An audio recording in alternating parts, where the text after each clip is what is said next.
కూడా వ్యక్తమైంది. ఈ నేపథ్యంలోనే జానారెడ్డి లేక రాజగోపాల్ రెడ్డికి చెక్ పెట్టే అవకాశం కనబడుతోంది. రంగారెడ్డి జిల్లా నుంచి కూడా ఒకరికి కంపల్సరిగా ఇవ్వాల్సిన అవసరం అయితే ఉంది. కాబట్టి రంగారెడ్డి జిల్లాలో ఇప్పటివరకు ఒక్కరు కూడా మంత్రివర్గంలో అవకాశం ఇవ్వలేదు. కాబట్టి ఆ రెడ్డి సామాజిక వర్గం నుంచి అదే జిల్లాకు సంబంధించిన వ్యక్తులకు ఎవరికి ఇవ్వండి అంటూ కూడా ఆయన ఇండైరెక్ట్గా రాజగోపాల్ రెడ్డి చెక్ పెట్టే పని చేశారు.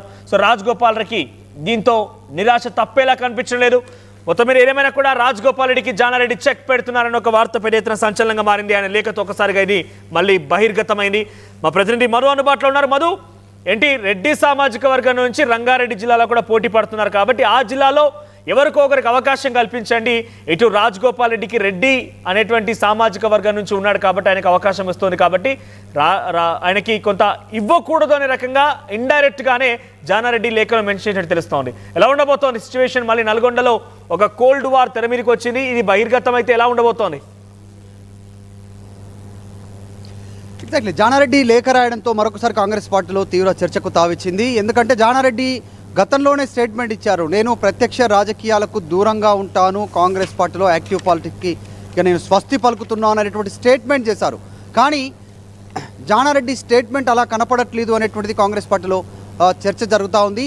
ఉమ్మడి నల్గొండ జిల్లాలో మరొకరికి మంత్రి అవకాశం, అందులో ముఖ్యంగా కోమటిరెడ్డి రాజగోపాల్ రెడ్డికి గతంలో ఏఐసిసి ఇచ్చినటువంటి హామీ ప్రకారం మంత్రివర్గంలో చోటు దక్కనుంది అనేటువంటి చర్చకు నేపథ్యంలో ఈయన లేఖ రాయడంతో మరొకసారి రాజగోపాల్ రెడ్డికి బ్రేక్ వేసే ప్రయత్నం చేశారు జానారెడ్డి అనేటువంటిది కాంగ్రెస్ పార్టీలో చర్చ కొనసాగుతుంది. అంతేకాదు జానారెడ్డి యాక్టివ్ పాలిటిక్స్కి దూరంగా ఉన్నాను, స్వస్తి పలుకుతున్నానని చెప్పిన తర్వాత కూడా ఆయన ఇప్పుడున్నటువంటి యాక్టివ్ లీడర్ల కంటే ఎక్కువగా యాక్టివ్గా బయట నుంచి ఆయన పాల్గొంటున్నట్టుగా పార్టీలో చర్చ కొనసాగుతుంది. బీసీ రిజర్వేషన్ల అంశానికి సంబంధించి, బీసీ కులగణనకు సంబంధించిన అంశంలో జానారెడ్డి ఇన్వాల్వ్ అయ్యారు. అప్పుడున్నటువంటి కాంగ్రెస్ పార్టీ ఇప్పుడున్న బహిష్కృత ఎమ్మెల్సీ జానారెడ్డి టార్గెట్గా స్టేట్మెంట్ చేశారు.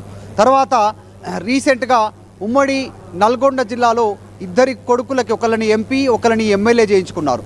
తర్వాత అదే జిల్లా నుంచి మరొకరికి శంకర్ నాయక్కి ఆయన పేరు ప్రతిపాదన చేసానికి ఎమ్మెల్యేస్ వచ్చేలా జానారెడ్డి ప్రయత్నం చేశారు. ఇప్పుడు మళ్ళీ ప్రత్యక్షంగా ఈ ఉమ్మడి రంగారెడ్డి జిల్లా నుంచి మంత్రివర్గంలో స్థానం కల్పించాలి అనేటువంటిది డైరెక్ట్గా ఏఐసిసి నాయకులకు లేఖ రాయడంపై కాంగ్రెస్ పార్టీలో చర్చ సాగుతుంది. యాక్చువల్గా ఉమ్మడి నల్గొండ జిల్లాలో ఉన్నటువంటి వారి కోసం కాకుండా కోమటిరెడ్డి రాజగోపాల్ రెడ్డికి చెక్ పెట్టడానికి జానారెడ్డి ఈ లేఖ రాశారు.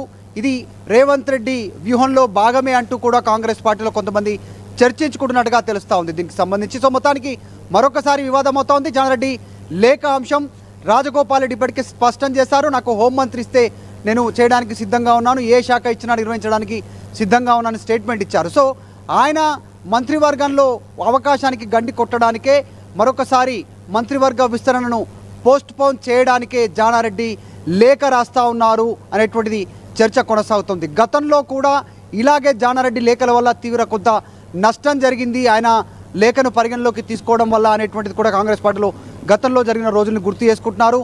పిసిసి చీఫ్గా అప్పుడు సీనియర్ నాయకులు జీవన్ రెడ్డి పేరుని ప్రతిపాదిస్తూ ఏఐసిసి నిర్ణయం తీసుకున్న తర్వాత ఉప ఎన్నిక ఉంది, ఉప ఎన్నిక నేపథ్యంలో కాస్త పోస్ట్ పోన్ చేయండి, అప్పుడున్నటువంటి నాగార్జున సాగర్ ఉప ఎన్నికకు సంబంధించి పోస్ట్ పోన్ చేసి తర్వాత పిసిసిని మార్చండి అని జానారెడ్డి అప్పుడు గతంలో అధికారంలోకి రాకముందుకు లేఖ రాశారు ఏఐసిసి అధిష్టానానికి. ఆ రకంగా జీవన్ రెడ్డి పేరు పోయి రేవంత్ రెడ్డి పిసిసి అయ్యేలా అప్పుడు కారణం జానారెడ్డి లేఖనే. ఇప్పుడు మరొక్కసారి అదే జిల్లాకి సంబంధించినటువంటి రాజగోపాల్ రెడ్డి మంత్రి పదవిలో అవకాశం దక్కకుండా చేయడానికి జానారెడ్డి లేఖ రాశారు. దీని వెనకాల పెద్ద పై ఎత్తులు ఉన్నాయనేటువంటిది కాంగ్రెస్ పార్టీలో చర్చ కొనసాగుతుంది. ఏది ఏమైనా జానారెడ్డి యాక్టివ్ పాలిటిక్స్కి దూరంగా ఉంటున్నానే స్టేట్మెంట్ మాత్రమే చేశారు. కాంగ్రెస్ పార్టీలో ఇప్పుడున్నటువంటి యాక్టివ్ లీడర్ల కంటే ఇంకెక్కువగా యాక్టివ్గా పనిచేస్తూ ఉన్నారు, పేరుకు లేను అంటూనే అందరికంటే ఎక్కువగా ఇన్వాల్వ్ అవుతున్నారు రాష్ట్ర కాంగ్రెస్ రాజకీయాలు అనేటువంటిది చర్చ కొనసాగుతూ ఉంది. మొత్తానికి రాజగోపాల్ రెడ్డి దీనిపైన ఎట్లా రియాక్ట్ అవుతారో అనేటువంటిది కాంగ్రెస్ పార్టీలో చర్చ కొనసాగుతోంది. మధు, అంటే దీన్ని ఎఫెక్ట్ ఎలా ఉండే అవకాశం ఉంది? అంటే ఇప్పటికే ఉగాది కల్లా మంత్రివర్గ విస్తరణ పూర్తి కాబోతోంది, నలుగురు మంత్రులకు అవకాశం వస్తోందని చెప్పి కొన్ని పేర్లు కూడా చర్చించుకున్నాము. కానీ ఉగాది అయిపోయింది, మళ్ళీ కొంత ఆలస్యం కూడా అవుతోంది. మంత్రివర్గ విస్తరణ, జానారెడ్డి లేఖ ఇవన్నీ కూడా ఇంకా ఆలస్యం అయ్యే అవకాశం ఉందా?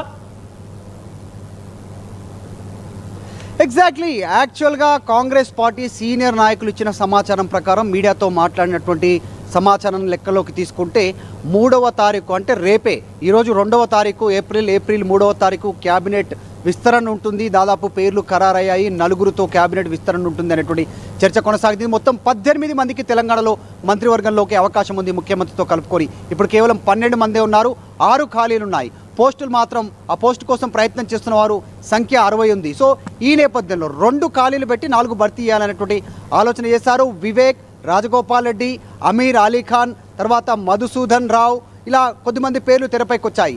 ఆ తర్వాత సుదర్శన్ రెడ్డి, ఇలా కొన్ని పేర్లను తెరపైకి తీసుకున్నారు. వాకిటి శ్రీహరి, ఇలా దాదాపు వీళ్ళ పేర్లు ఖరారయ్యే అవకాశం ఉందనే పెద్ద ఎత్తున చర్చ కొనసాగింది. విజయశాంతి పేరు కూడా పరిగణలోకి తీసుకొని ఉన్నారు అనేటువంటి చర్చ జరిగింది. కానీ పోటీ ఎక్కువైంది. ఇటు ఉమ్మడి రంగారెడ్డి జిల్లా నుంచి, తర్వాత గ్రేటర్ హైదరాబాద్ పరిధిలో ఉన్నటువంటి వారు, పార్టీ మారి వచ్చినటువంటి వాళ్ళు కూడా మంత్రివర్గం ఆశిస్తూ ఉన్నారు.